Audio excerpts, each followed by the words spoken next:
আজকে আলেমদের ভিতরে হিংসার কারণে এই মুসলমানদের মধ্যে হিংসা ঢুকে গেছে। এক পীরের মুরিদ আরেক পীরের মুরিদদের সহ্য করতে পারে না। জেলখানায় ঢুকাবে, আরেক দলকে দাওয়াত দিয়ে মিষ্টি খাওয়াবে, আর বলবে যাদেরকে ধরেছি এরা হচ্ছে সব জঙ্গি, আর আপনারা হলেন আসল খাঁটি হুজুর। কথা বলেন ঠিক কিনা বলেন? বিগত অন্য যদি একটুখানি নিজের মতের বাহিরে কিছু একটা বলে ফেলেছে, সাথে সাথে বলে দেয় ওর আকীদা খারাপ। কথা বলে না কেন? এটা কি বাস্তব না অবাস্তব? মানে সামান্য চুন থেকে পানি একটু খসে পড়েছে, বাস শেষ, ওর আকীদা খারাপ, ওর আকীদা নষ্ট হয়ে গেছে, ওর সাথে বসা যাবে না, ওর সাথে মুআনাকা করা যাবে না, মুসাফা করা যাবে না, কোনো মাহফিলে আর নাম থাকলে ওই মাহফিলে দাওয়াত নেওয়া যাবে না। এটা কি কোনো আলেম তো ভালো, কোনো জালেমেরও কাজ হতে পারে? আলেম তো অনেক উপরের তাবাকা, সাধারণ একজন মুসলমানের মন মানসিকতা কি এমন তৈরি হতে পারে? আলেমদের এখন মনোমালিন্যতার কোনো সুযোগ নাই যে পোস্টারে অমুক হুজুরের নাম আছে ওই মাহফিলে আমি যাব না, তমুক আলেমের নাম উপরে আছে আমার নাম আছে নিচে ওই মাহফিলে আমি যাব না। নিজেকে একটু কুরবান করেন, আল্লাহর জন্য করেন, নিজের জন্য করেন, দেশের জন্য করেন, রাষ্ট্রের জন্য করেন। আলেমদের নিজেদের বিবেক যা আছে ঘরের মধ্যে ঢোকেন, নিজেরা বসেন একাকি গুটাগুটি কিলাকিলি যা করার করেন। আল্লাহর কসম করে বলে, হাতে পায়ে ধরে বলি, এখন সকলে এক হয়ে যান। এই দেশে ইসলাম কায়েম ছাড়া এ জাতির মুক্তির কোনো উপায় নাই। কোরআন মাজিদের মধ্যে আল্লাহ রাব্বুল আলামিন বলে দিয়েছেন, ইন্নামাল মুমিনুনা ইখওয়াতুন ফাআসলিহু বাইনা আখাওয়াইকুম ওয়াত্তাকুল্লাহা লাআল্লাকুম তুরহামুন। নিশ্চয় মুমিনরা একে অপরের ভাই। ফাআসলিহু বাইনা আখাওয়াইকুম, যদি সেই মুসলমানদের মধ্যে কোনো বিভেদ তৈরি হয়ে যায় কোনো কারণবশত, ফাআসলিহু বাইনা আখাওয়াইকুম, তোমরা একে অপরকে সংশোধন করে দাও। ওয়াত্তাকুল্লাহ, আমি আল্লাহকে ভয় করো, আমি আল্লাহকে ভয় করবে আর সংশোধন করে নেবে, নিজেদের মধ্যে দলাদলি করবে না। লাআল্লাকুম তুরহামুন, অবশ্যই তোমরা আমি আল্লাহর পক্ষ থেকে রহমত পাবে। জোরে বলেন সুবহানাল্লাহ।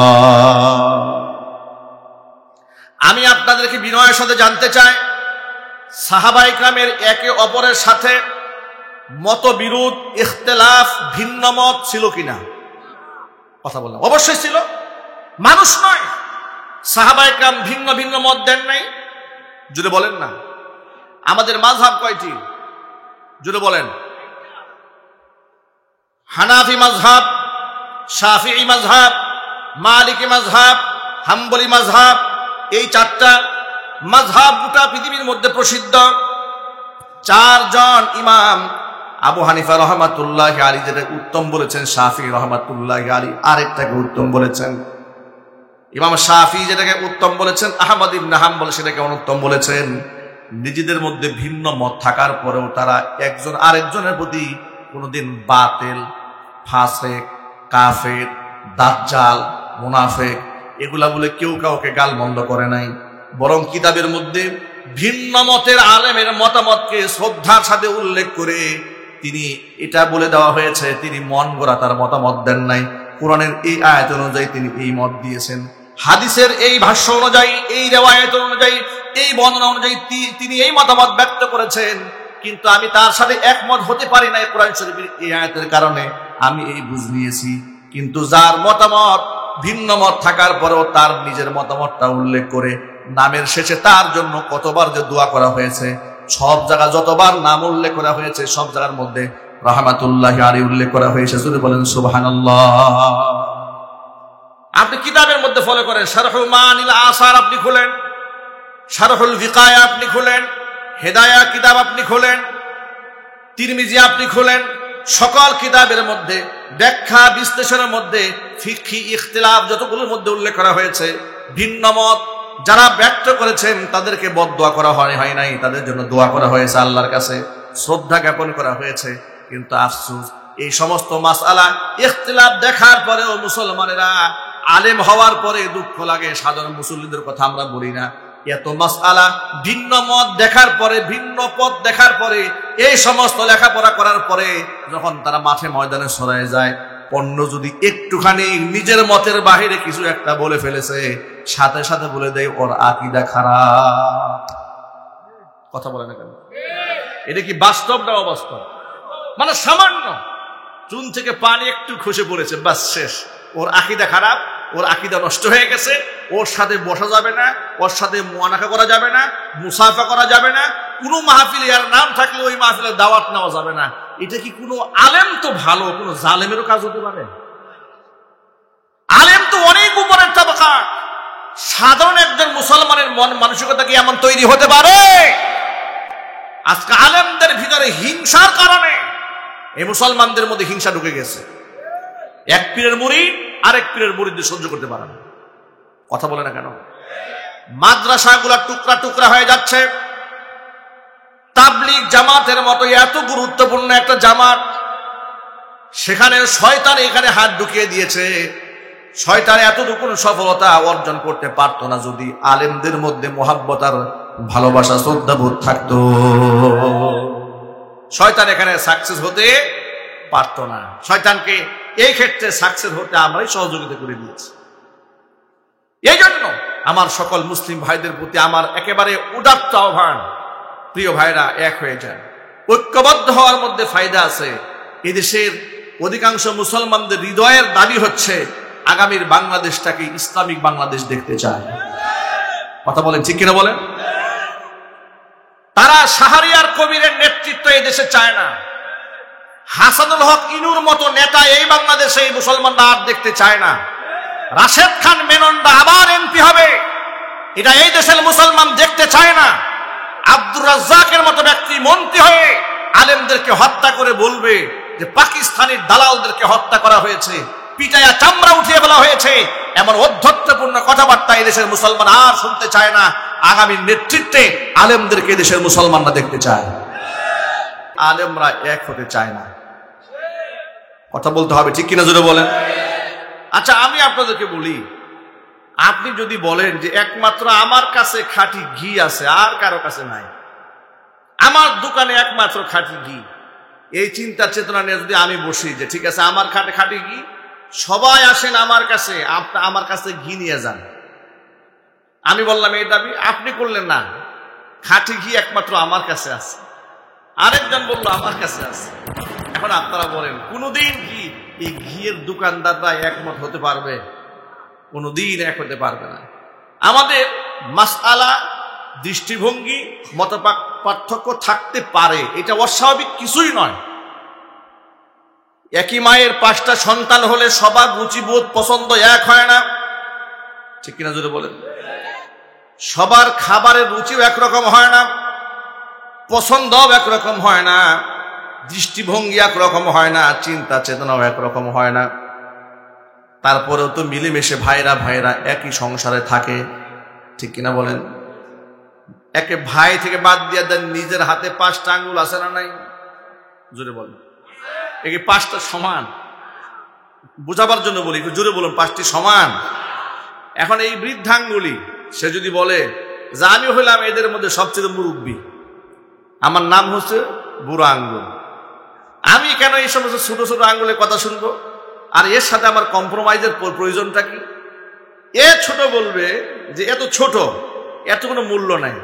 এই জন্য এই বুড়ো আঙ্গুল যদি বলে যে এর সাথে আমার কানেক্টিভিটির কোনো দরকার নাই, যা মাতবুরি আমি একাই করব, বলেন এই আঙ্গুলে মাতবুরির কোনো সুযোগ আছে? কোনো সুযোগ নাই। মাঝখানে যিনি আছে তারও সহযোগিতা লাগবে, এর চেয়ে ছোট একটা তারও সহযোগিতা লাগবে। সবগুলা যখন এক মুষ্টি হয়ে যাবে, একত্রিত হয়ে যাবে, তখন এটা একটা শক্তিশালী বন্ধন হবে। জোরে বলতে হবে, ঠিক কিনা জোরে বলেন? অবস্থা এই দাঁড়িয়েছে, আমি হইলাম শাইখুল হাদিস, ও হচ্ছে ওই মসজিদের ছোট মসজিদের ইমাম সাহেব, সুতরাং আমি হইলাম বড় হুজুর। আমি হইলাম বড় হুজুর, পোস্টারে যদি আমার নাম না থেকে পাশের মসজিদ ইমাম সাহেবের নাম থাকে, ওই সম্মেলনে আমি যাব না। বাস্তবতা কি এই দেশে আছে না নাই? একটু জোরে বলতে হবে, আছে না নাই? মুফতি সাখাওয়াত হোসেন রাজি হাফিজাহুল্লাহকে গাজীপুরে একটা মাহফিলে দাওয়াত দেওয়া হলো। তিনি ওখানে গিয়ে আমার সাথে দুঃখ প্রকাশ করে বললেন যে ভাই কি বলবো, এই মাহফিলে আসার সময় কিছু কিছু আলেমরা বলছে আপনি ওই মাহফিলে যায়েন না। তো কেন যাব না মাহফিলে? আমি মাহফিলের দাওয়াতি বক্তা, আমাকে প্রোগ্রামের টাইম দেওয়া আছে, আমি আলোচনা করব। না না, উনি এই যে এইরকম এই ধরনের কথাবার্তা বলেছে, উনার মাহফিলে যাওয়া যাবে না। আপনারা বলেন, এই দেশের আলেমরা আর কত মাইর খাইলে সোজা হবে? কথা বলে না কেন? আর কত পিটানি খাইলে হুঁশ আসবে? আপনারা আন্দাজ করতে পারেন না। এখনো পর্যন্ত স্টেজে ফতোয়াবাজি একজন আরেকজনের বিরুদ্ধে, কিন্তু পর্যায়ে কোথায় গিয়ে দাঁড়িয়েছে আপনারা কি টের পেয়েছেন? রক্ত দিল আলেমরা, রক্ত দিল সাধারণ মুসলমানেরা, রক্ত দিল ছাত্ররা, আর এই জায়গায় মুস্তাফার সারওয়ার ফারুকীর মতো নাস্তিক উপদেষ্টা হয়ে বসে আছে। আপনারা মনে করেছেন দেশ স্বাধীন হয়ে গেছে, বিরাট কিছু হয়ে গেছে। না না না, এদেশের স্বাধীনতা নিয়ে প্রতিনিয়ত ছিনিমিনি খেলা হচ্ছে। কথা বলতে হবে, ঠিক কিনা জোরে বলেন? এই মুস্তাফা সারওয়ার ফারুকীর সাথে সম্পর্ক হচ্ছে প্রথম আলো, সম্পর্ক হচ্ছে ভারতের রয়ের। ওরা মুস্তাফা সারওয়ার ফারুকীকে কিভাবে, কোন সুযোগে এরা উপদেষ্টা মণ্ডলীর সদস্য বানিয়েছে, এখন সামনে আলেমদের আবার বিরাট রক্ত ঝরাতে হবে। কারণ কি? তাকে সাংস্কৃতিক অঙ্গনের উপদেষ্টা বানানো হয়েছে। সাংস্কৃতিক যে পরিষদ রয়েছে, এই মন্ত্রী পরিষদের সে প্রধান উপদেষ্টা হয়ে গেছে। অবস্থা কি দাঁড়ালো? এই দেশে সাংস্কৃতিক বলতে কি কি বোঝানো হয়? শুধু নাচ গান বোঝানো হয় না, এখন থেকে আনুষ্ঠানিকভাবে আরো বড় আকারে পহেলা বৈশাখ সাজানো হবে। যেহেতু সাংস্কৃতিক অঙ্গনে এটা, বড় বড় সাউন্ড বক্সে গান বাজনা বাজানো হবে। আবার এমন ব্যক্তি মন্ত্রী হয়ে গেছে যে মন্ত্রী নিজেই তার বউরে অন্য নায়কের সাথে ঠেলাঠেলি গুটাগুটি করবে, আর এভাবে সে পয়সা ইনকাম করবে। নিজের স্ত্রীকে দিয়ে যদি অশ্লীল কাজ করাইয়া পয়সা ইনকাম করা যার কাছে তৃপ্তির কাজ হতে পারে, আল্লাহর কসম সে এই বাংলাদেশের অসংখ্য মেয়েদেরকে নির্লজ্জ বেহায়াপনার দিকে ঠেলে দিবে, এতে কোনো সন্দেহ নাই। এরপরে শুরু হবে আমাদের ওয়াজ নসিহত। এরপরে তারা ইসলামের নামে অপকর্ম করবে, সংস্কৃতির নামে অপসংস্কৃতির আমদানি করবে। ভারত থেকে নায়িকা, গায়িকা, পতিতা, বেহায়া মানুষদেরকে এনে বাংলাদেশের ইসলামী সংস্কৃতি ধ্বংস করার চেষ্টা চালায় যাবে। তখন আলেমদের মুখ বুজে চুপ থাকা ছাড়া কোনো উপায় থাকবে না, কারণ তার হাতে আছে ক্ষমতা। বাধা দিতে যাবেন, পুলিশ ঠ্যাং গাইয়া সাইজ করবে আপনার। কথা বলতে হবে, ঠিক কিনা জোরে বলেন? এই জন্য আলেমদের এখন মনোমালিন্যতার কোনো সুযোগ নাই যে পোস্টারে অমুক হুজুরের নাম আছে, ওই মাহফিলে আমি যাব না। তমুক আলেমের নাম উপরে আছে, আমার নাম আছে নিচে, ওই মাহফিলে আমি যাব না। নিজেকে একটু কুরবান করেন, আল্লাহর জন্য করেন, নিজের জন্য করেন, দেশের জন্য করেন, রাষ্ট্রের জন্য করেন। আলেমদের নিজেদের বিবেক যা আছে ঘরের মধ্যে ঢোকেন, নিজেরা বসেন একাকি গুটাগুটি কিলাকিলি যা করার করেন। আল্লাহর কসম করে বলে, হাতে পায়ে ধরে বলি, এখন সকলে এক হয়ে যান। এই দেশে ইসলাম কায়েম ছাড়া এ জাতির মুক্তির কোনো উপায় নাই। কোরআন মাজিদের মধ্যে আল্লাহ রাব্বুল আলামিন বলে দিয়েছেন, ইন্নামাল মুমিনুনা ইখওয়াতুন ফাআসলিহু বাইনা আখাওয়াইকুম ওয়াত্তাকুল্লাহা লাআল্লাকুম তুরহামুন। নিশ্চয় মুমিনরা একে অপরের ভাই। ফাআসলিহু বাইনা আখাওয়াইকুম, যদি সেই মুসলমানদের মধ্যে কোনো বিভেদ তৈরি হয়ে যায় কোনো কারণবশত, ফাআসলিহু বাইনা আখাওয়াইকুম, তোমরা একে অপরকে সংশোধন করে দাও। ওয়াত্তাকুল্লাহ, আমি আল্লাহকে ভয় করো। আমি আল্লাহকে ভয় করবে আর সংশোধন করে নেবে, নিজেদের মধ্যে দলাদলি করবে না। লাআল্লাকুম তুরহামুন, অবশ্যই তোমরা আমি আল্লাহর পক্ষ থেকে রহমত পাবে। জোরে বলেন সুবহানাল্লাহ। আমি আপনাদেরকে বিনয়ের সাথে জানতে চাই, সাহাবায়ে কেরামের একে অপরের সাথে মতবিরোধ, ইখতিলাফ, ভিন্ন মত ছিল কিনা? কথা বললাম, অবশ্যই ছিল। মানুষ নয়, সাহাবায়ে কেরাম ভিন্ন ভিন্ন মত দেন নাই। জুড়ে বলেন না। আমাদের মাযহাব কয়টি? জুড়ে বলেন। হানাফি মাযহাব, শাফিঈ মাযহাব, মালিকি মাযহাব, হাম্বলি মাযহাব, এই চারটা মাযহাব গোটা পৃথিবীর মধ্যে প্রসিদ্ধ। চারজন ইমাম, আবু হানিফা রহমাতুল্লাহি আলাইহি যেটা উত্তম বলেছেন, শাফিঈ রহমাতুল্লাহি আলাইহি আরেকটাকে উত্তম বলেছেন। ইমাম শাফি যেটাকে উত্তম বলেছেন, আহমদ ইবনে হাম্বল সেটাকে অনুত্তম বলেছেন। নিজেদের মধ্যে ভিন্ন মত থাকার পরেও তারা একজন আরেকজনের প্রতি কোনোদিন বাতিল, ফাসেক, কাফের, দাজ্জাল, মুনাফিক এগুলা বলে কেউ কাউকে গালমন্দ করে নাই। বরং কিতাবের মধ্যে ভিন্ন মতের আলেমের মতামতকে শ্রদ্ধার সাথে উল্লেখ করে তিনি এটা বলে দেওয়া হয়েছে, তিনি মন গড়া তার মতামত দেন নাই। কোরআনের এই আয়াত অনুযায়ী তিনি এই মত দিয়েছেন, হাদিসের এই ভাষ্য অনুযায়ী, এই রিওয়ায়াত অনুযায়ী, এই বর্ণনা অনুযায়ী তিনি এই মতামত ব্যক্ত করেছেন। কিন্তু আমি তার সাথে একমত হতে পারি না কোরআন শরীফের এই আয়াতের কারণে, আমি এই বুঝ নিয়েছি। কিন্তু যার মতামত ভিন্ন মত থাকার পরেও তার নিজের মতামতটা উল্লেখ করে নামের শেষে তার জন্য কতবার যে দোয়া করা হয়েছে, সব জায়গা যতবার নাম উল্লেখ করা হয়েছে সব জায়গার মধ্যে রাহমাতুল্লাহি আলাইহি উল্লেখ করা হয়েছে। যদি বলেন সুবহানাল্লাহ। আপনি কিতাবের মধ্যে ফলো করেন, শারহু মানিল আসার আপনি খুলেন, শারহুল ভিকায়া আপনি খুলেন, হেদায়া কিতাব আপনি খুলেন, তিরমিজি আপনি খুলেন, সকল কিতাবের মধ্যে ব্যাখ্যা বিশ্লেষণের মধ্যে ফিকহি ইখতিলাফ যতগুলোর মধ্যে উল্লেখ করা হয়েছে, ভিন্ন মত যারা ব্যক্ত করেছেন তাদেরকে বদদোয়া করা হয় নাই, তাদের জন্য দোয়া করা হয়েছে, আল্লাহর কাছে শ্রদ্ধা জ্ঞাপন করা হয়েছে। কিন্তু আফসোস, এই সমস্ত মাসআলা ইখতিলাফ দেখার পরেও মুসলমানেরা আলেম হওয়ার পরে দুঃখ লাগে, সাধারণ মুসল্লিদের কথা আমরা বলি না, এত মাসআলা ভিন্ন মত দেখার পরে, ভিন্ন পথ দেখার পরে, এই সমস্ত লেখাপড়া করার পরে যখন তারা মাঠে ময়দানে সরায় যায়, অন্য যদি একটুখানি নিজের মতের বাহিরে কিছু একটা বলে ফেলেছে, সাথে সাথে বলে দেয় ওর আকীদা খারাপ। কথা বলে না কেন? এটা কি বাস্তব না অবাস্তব? মানে সামান্য চুন থেকে পানি একটু খসে পড়েছে, বাস শেষ, ওর আকীদা খারাপ, ওর আকীদা নষ্ট হয়ে গেছে, ওর সাথে বসা যাবে না, ওর সাথে মুআনাকা করা যাবে না, মুসাফা করা যাবে না, কোনো মাহফিলে আর নাম থাকলে ওই মাহফিলের দাওয়াত নেওয়া যাবে না। এটা কি কোনো আলেম তো ভালো, কোনো জালেমেরও কাজ হতে পারে? আলেম তো অনেক উপরের তাবাকা, সাধারণ একজন মুসলমানের মন মানসিকতা কি এমন তৈরি হতে পারে? আজকে আলেমদের ভিতরে হিংসার কারণে এই মুসলমানদের মধ্যে হিংসা ঢুকে গেছে। এক পীরের মুরিদ আরেক পীরের মুরিদদের সহ্য করতে পারে না। কথা বলে না কেন? মাদ্রাসাগুলো টুকরা টুকরা হয়ে যাচ্ছে। তাবলীগ জামাতের মতো এত গুরুত্বপূর্ণ একটা জামাত, সেখানে শয়তান এখানে হাত ঢুকিয়ে দিয়েছে। শয়তান এতটুকু সফলতা অর্জন করতে পারতো না যদি আলেমদের মধ্যে মুহাব্বত আর ভালোবাসা, শ্রদ্ধাবোধ থাকতো। শয়তান এখানে সাকসেস হতে পারতো না। শয়তানকে এই ক্ষেত্রে সাকসেস হতে আমরাই সহযোগিতা করে দিয়েছি। এই জন্য আমার সকল মুসলিম ভাইদের প্রতি আমার একেবারে উদাত্ত আহ্বান, প্রিয় ভাইরা, এক হয়ে যান। ঐক্যবদ্ধ হওয়ার মধ্যে ফায়দা আছে। এদেশের অধিকাংশ মুসলমানদের হৃদয়ের দাবি হচ্ছে আগামীর বাংলাদেশটাকে ইসলামিক বাংলাদেশ দেখতে চায়। কথা বলেন, ঠিক কিনা বলেন?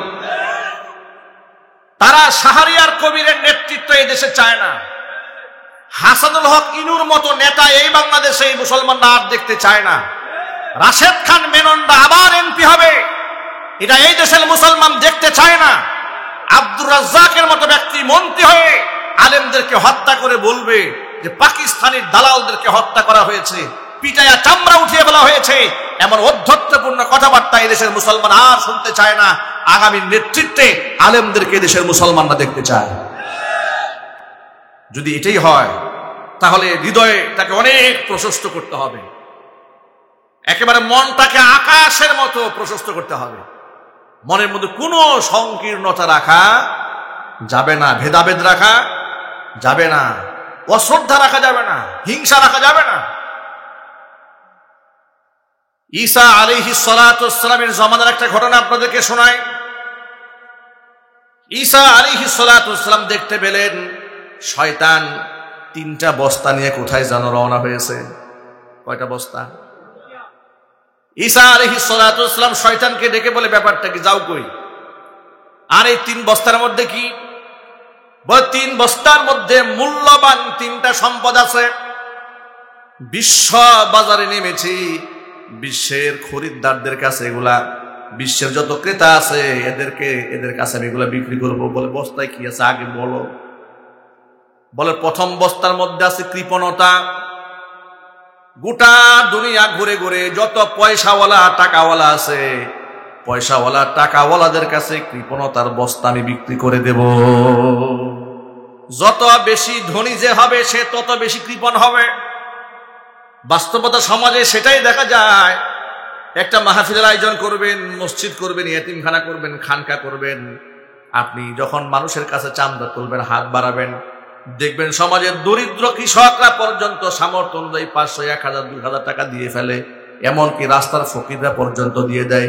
কিন্তু অনেক শিল্পপতি এমন আছে, আপনাকে 500 টাকা দিয়ে দেওয়ার আগে 500 টাকার চাইতে বেশি কথা শোনায়া দিবে। ঠিক কিনা বলেন? সবার কথা বলছি না, বেশিরভাগ ধনীরা কৃপণ হয়। যত পয়সা বেশি হয় তত কৃপণ হয়। এর কারণ একটা, ওই যে শয়তানের কাছ থেকে বস্তা খরিদ করেছে। বলে দ্বিতীয় অবস্থার মধ্যে কি আছে? বলে দ্বিতীয় অবস্থার মধ্যে আছে জুলুম।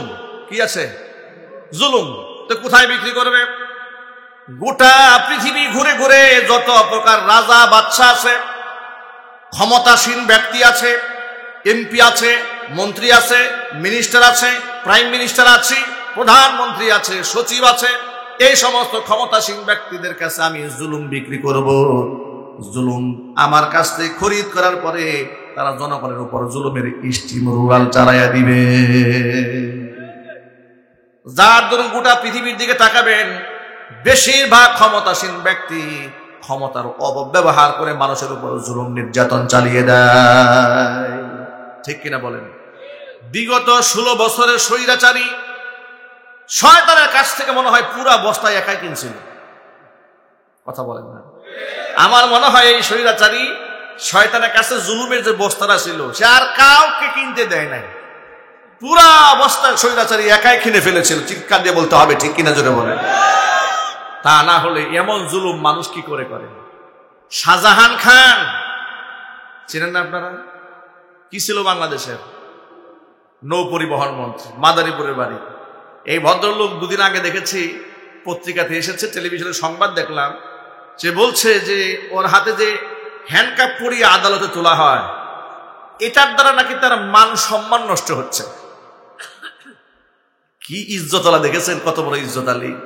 সে বলছে আমি এতবার এমপি ছিলাম, এতবার মন্ত্রী ছিলাম, আমাদের হাতে এইভাবে হ্যান্ডকাপ পরিয়ে নিয়ে যাওয়া হচ্ছে, আমরা খুব লজ্জাবোধ করছি। আমাদের হাতে যেন হ্যান্ডক্যাপটা না পরানো হয়, আমরা কি দৌড়ে পালায় যাব নাকি?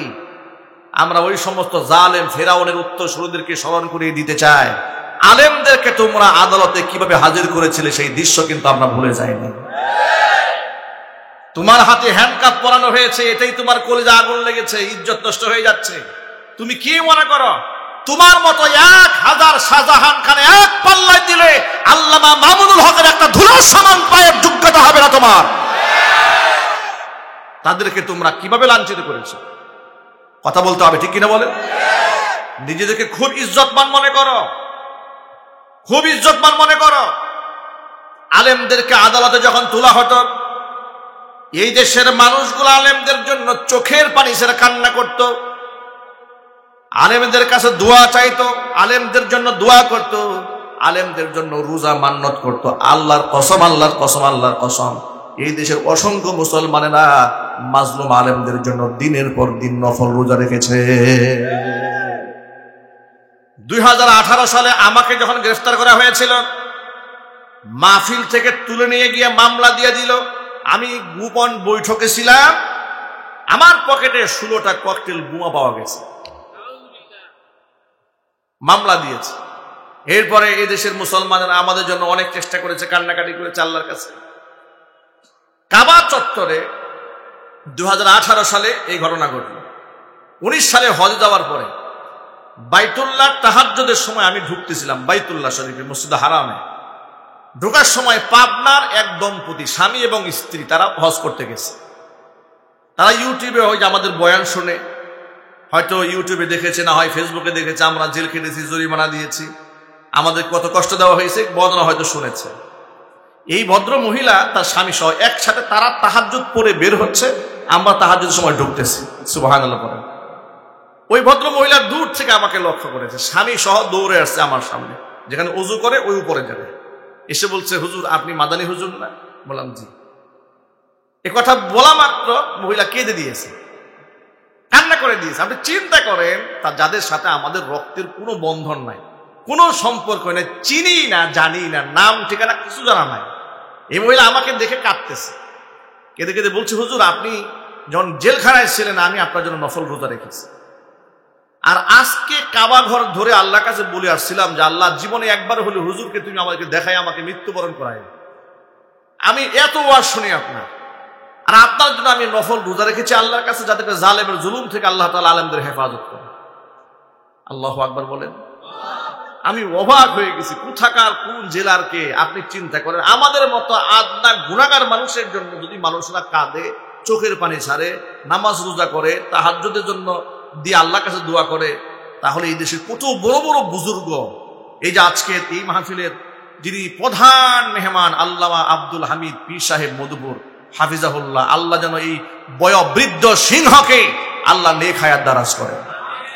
কি কষ্ট দেওয়া হয়েছে তাকে, বুলেট ছুঁড়ে সারা শরীরকে রক্তাক্ত করে ফেলা হয়েছে একটা মুরব্বী মানুষকে, এটা বয়স্ক মানুষের উপরে এমন নির্যাতন তারা চালিয়েছে, আল্লাহর কসম এরা মানুষ হতে পারে না, জানোয়ার ছাড়া কিছু নয়।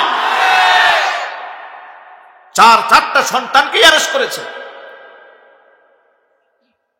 আব্দুল হামিদ পীর সাহেব মধুপুরী, তার মেয়ের জামাতার সাথে দেখা হয়েছে 3-4 দিন আগে ঢাকাতে।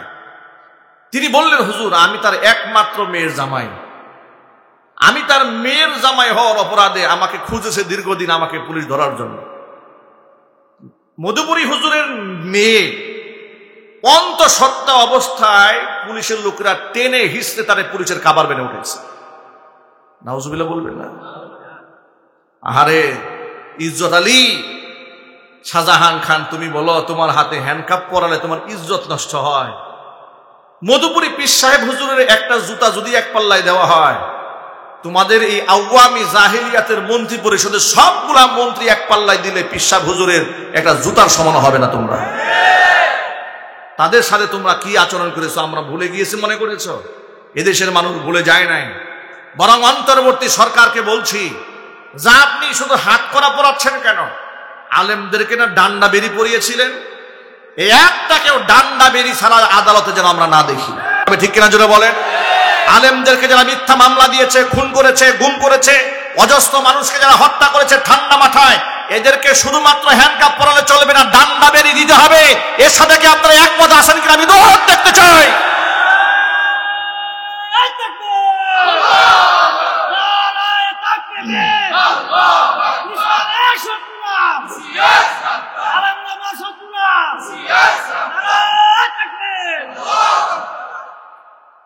এরা শয়তানের কাছ থেকে জুলুমের বস্তা আওয়ামী জাহেলিয়াতের আমলে এরা সব কিনে নিয়ে গেছে। ঠিক কিনা জোরে বলেন? ঈসা আলাইহিস সালাতু ওয়াস সালাম বললেন, এবার তৃতীয় অবস্থায় কি বলে? তৃতীয় অবস্থার মধ্যে আছে হিংসা। কি আছে? আরো জোরে বলেন। ঈসা আলাইহিস সালাম জিজ্ঞাসা করলেন, কোথায় বিক্রি করবে? বলে, তাম দুনিয়া ঘুরে ঘুরে পৃথিবীর মধ্যে যত আলেম আছে, আলেমদের কাছে আমি হিংসার বস্তা বিক্রি করব। যে সমস্ত আলেমদের মনে অহংকার আছে না নাই? সবার কথা বলি না, আল্লাহর ওলি অসংখ্য আলেমরা আছে যাদের নিজেদেরকে তারা কিছুই মনে করে না। আল্লাহু আকবার বলে। আমার উস্তাদ মুহতারাম ও মুকাররম আল্লামা মুফতি আব্দুল মালিক হাফিজাহুল্লাহ বাইতুল মুকাররমের খতিব হয়েছেন, আলহামদুলিল্লাহ বলেন। এখানে তো অনেক আলেমরা আছেন, আলেমরা বুঝতে পারবেন তার ইলমের মাকামটা কত উপরে। গোটা পৃথিবীর সেরা মুফতিদের মধ্যে তিনি একজন মুফতি। আল্লাহু আকবার বলেন। আল্লামা তাকি উসমানী হাফিজাহুল্লাহর খাস শাগরেদ, শেখ আব্দুল ফাত্তাহ আবু গুদ্দা রাহিমাহুল্লাহর খাস শাগরেদ, কিংবদন্তি আলেম, জারহ ও তাদিলের বিরাট বিজ্ঞ আলেম। তিনি আমাদেরকে বুখারী আউয়াল পড়িয়েছেন জামিয়াতুল উলুমিল ইসলামিয়াত। আমি দেখেছি আমাদের ক্লাসে যখন তিনি বুখারী আউয়াল পড়াতেন, বড় বড় মাদ্রাসার শাইখুল হাদিস, মুফতি, মুহাদ্দিসরা ক্লাসে ছাত্র হয়ে বসে যেতেন। আলহামদুলিল্লাহ বলেন। এত বড় মাপের একজন আলেম বাইতুল মুকাররমে গিয়েছে, কোনো রং ঢং নাই, মিম্বারে যে বসেছে মনে হয় একজন তালবে এলেম বসে আছে। সুবহানাল্লাহ বলবেন না? এত বড় আলেম, হিংসা নাই, অহংকার নাই, গীবত নাই, শিকায়েত নাই, কিছু নাই।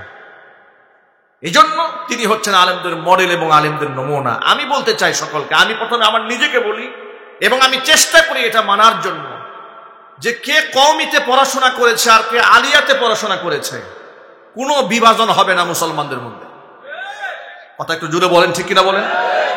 আপনি বলেন, ওই যে আগেই উদাহরণ দিয়েছে হাতের আঙ্গুল দিয়ে, এই বৃদ্ধাঙ্গুল যদি বলে যে আমি হইলাম বুড়া, আমি হচ্ছে মুরব্বী, আমাকে যদি এরা মুরব্বী না মানে যা করার আমি একাই করবো, এরকম করবে, ঠিক কিনা জোরে বলেন? এর কোনো ফায়দা হবে না, কোনো কাজ করতে পারবে না। সুতরাং কোনো বিভাজন হবে না। কে হাটহাজারী ছাত্র, কে জামিয়া রহমানিয়া ছাত্র, এখানে যেমন ভেদাভেদ নাই। কে তামিরুল মিল্লাত কামিল মাদ্রাসায় পড়েছে, কে সরসিনাতে পড়েছে, কে দারুন নাজাতে পড়েছে, কোনো পার্থক্য নাই। সব আলেম এক হয়ে যেতে হবে। তাহলে ফারুকের মতো উপদেষ্টা ও মন্ত্রী পরিষদ থেকে বাদ যাবে। এমনকি এই খতমে নবুয়ত নিয়ে এতদিন পর্যন্ত আলেমরা যে রক্ত ঝরিয়েছে তার রেজাল্ট এদেশের মানুষ ভোগ করতে পারবে। আর যদি তা না হয়, যদি আলেমরা বিভাজন হয়ে যায়, এক দলকে জেলখানায় ঢুকাবে, আরেক দলকে দাওয়াত দিয়ে মিষ্টি খাওয়াবে, আর বলবে যাদেরকে ধরেছি এরা হচ্ছে সব জঙ্গি, আর আপনারা হলেন আসল খাঁটি হুজুর। কথা বলেন, ঠিক কিনা বলেন? বিগত জীবনে যেটা হয়েছে, একদল আলেমকে জেলখানায় কারাগারে ঢুকিয়ে দিয়েছে, আরেক দল আলেমদেরকে খুব তুষামত করেছে। বাস্তবতা হয় নাই? যার দরুন একদল আলেম তো বলে ফেলেছে, আপা আপনি তো জান্নাতি না। একজন তো ঢুকাই দিল জান্নাতে, আরেকজনে বলল আপনি কওমি জননী। একজনে মা বানাই দিল, আরেকজনে জান্নাতে ঢুকাই দিল। আপা যখন পালিয়েছে তখন এই সন্তানরাও পালাইছে। কথা বলেন, ঠিক কিনা? এখানে অনেক লম্বা কথা, আমি সকল ভাইদেরকে একদম দিল থেকে কথাগুলো বলেছি। আল্লাহ তুমি আমাদেরকে এক বানায় দাও, জোরে কোন আমিন। সুতরাং ঈসা আলাইহিস সালাতু ওয়াস সালাম শয়তানকে বললেন যে তোমার তৃতীয় অবস্থায় কি? বলে হিংসা। গোটা দুনিয়ায় ঘুরে ঘুরে আলেমদের কাছে এগুলো বিক্রি করবো। যে আলেমরা কিনবে তারা বিফল হয়ে যাবে, যারা শয়তানকে প্রত্যাখ্যান করতে পারবে তারা সফল কাম হয়ে যেতে পারবে।